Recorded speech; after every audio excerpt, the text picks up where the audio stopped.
अमीरों की गरीबी।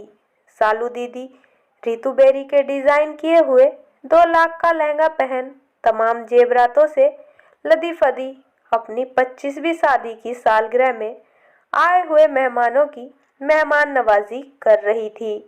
इस मेहमान नवाजी में अगर कोई उनकी तारीफ कर देता तो वह इतराती हुई यह बताना नहीं भूलती कि यह रितु बेरी द्वारा डिजाइन किया हुआ लहंगा है। इतराए भी क्यों नहीं, ईश्वर ने दोनों बहनों में से एक की किस्मत में अर्श लिखा था तो दूसरे की किस्मत में फर्ज। फर्ज से किस्मत जुड़ी होने की वजह से ही शायद नीलू जिंदगी की तमाम वास्तविकताओं और नैतिकताओं से जुड़ी हुई थी।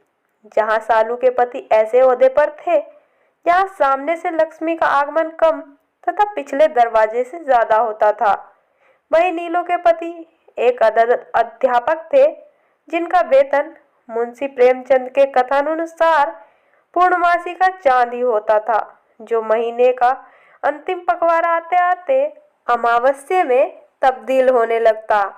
गनीमत यही थी कि पूर्णमासी भी आने में देर नहीं लगती, वह निश्चित समय पर आ ही जाती थी। सालगिरह का कार्यक्रम समाप्त होने के बाद अब मेहमानों के विदा होने का समय भी आ गया था।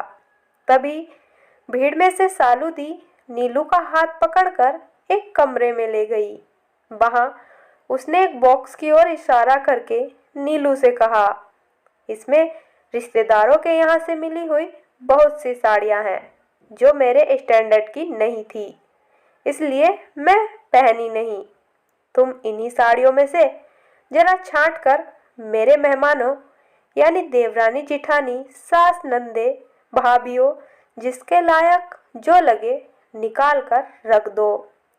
नीलू हतप्रभ थी। इतनी करोड़पति सालू दी और मेहमानों की विदाई रिश्तेदारों के यहाँ से मिली हुई साड़ियों से। खैर, बड़े लोगों की बड़ी बातें। नीलू बॉक्स खोलकर साड़ियाँ छांटने लगी। अचानक उसके हाथ एक हल्के रंग की शिफॉन की साड़ी आई। यह साड़ी उसे कुछ जानी पहचानी सी लगी। वह उसे हाथ में लेकर उलट पुलट कर देखने लगी। फिर तो वह हैरान सी रह गई। उसे सब कुछ याद आ गया था। वह साड़ी उठाकर सीने से लगा रही थी, तभी सालू दी कमरे में आई। उसने थरथराते शब्दों में कहा, सालू दी, यह साड़ी।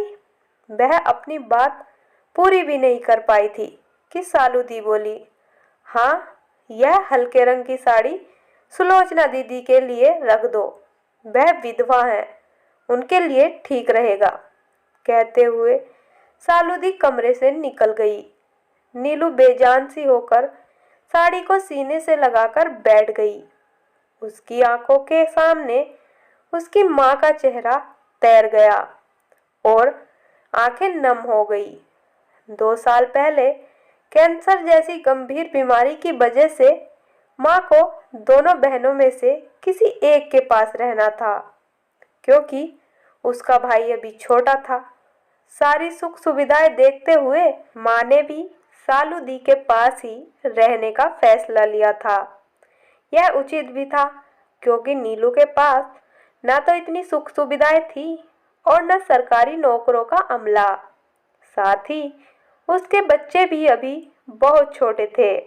पर नीलू माँ से मिलने आई थी। मिलने आते वक्त वह एक शिफॉन की साड़ी लाई थी जो उसकी माँ को बहुत पसंद आई थी। साड़ी पहनकर वह बहुत खुश भी हुई थी। माँ की खुशी वह पसंद देखकर नीलू अपने घर आते ही एक और साड़ी उनके लिए कुरियर कर देती है। लेकिन कुरियर मिलने के अगले दिन ही माँ चल बसी थी। वह साड़ी पहन भी न सकी। माँ के गुजरने के कुछ दिनों बाद नीलू ने रोते रोते सालू दी से पूछा था, दीदी, आपने उस साड़ी का क्या किया? माँ तो पहन भी न सकी।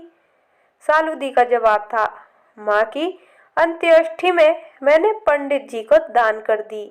लेकिन नीलू वह साड़ी जिंदगी में कभी भूल नहीं सकती जो उसने अंतिम बार माँ के लिए पसंद की थी। यह वही साड़ी थी। तभी सालू कमरे में आई और एक एक साड़ी उठाकर ले जाने लगी। मेहमानों की विदाई करने के लिए नीलू अपनी माँ की साड़ी को सीने से लगाए काफी दया भरी दृष्टि से सालू दी को देखती हुई सोचने लगी, बेचारी सालू दी न जाने कहाँ कहाँ और कितनी बार अपने जमीर से गरीब हुई है, तब जाकर यह अमीरी मिली है।